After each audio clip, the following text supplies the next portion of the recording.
বৃহস্পতিবার রাত কেমনে কাটাম আজকে? হম তোর পাইতে আছি না।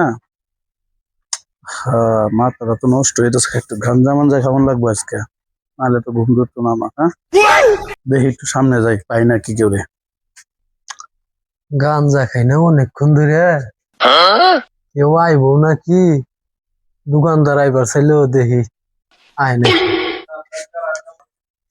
সুয়েল, তুমি না কি করো? গাঞ্জা মাঞ্জা আছে একটু একটু, আর একটা স্টিক বানায় ধরাও না রে ভাই। আচ্ছা গাঞ্জা মাঞ্জা খাইছি না, মাথা মতো পুরো নষ্ট। ভাই আমি গাঞ্জা খাই না রে ভাই। ভাই আমি গাঞ্জা খাওয়া বাদ দিয়ে দিছি, বাসায় খুব গ্যামজাম হয় এটা খাইলে পারে। তুই বেটা কি তো গাঞ্জা খাওয়া ছেড়েছো বেটা? গাঞ্জার দাম কমছে বেটা, তুমি জানো? আরে কি কোন ভাই, আমি অন্য খাওয়া বাদ দিছি না, গাঞ্জা খাই না আমি।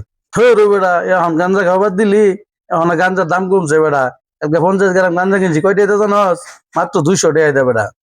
আরে কি কোন ভাই, সকালে আমি গাঞ্জা নিলাম, আমার কাছ থেকে নিল 400 টাকা। আমি যাই গে।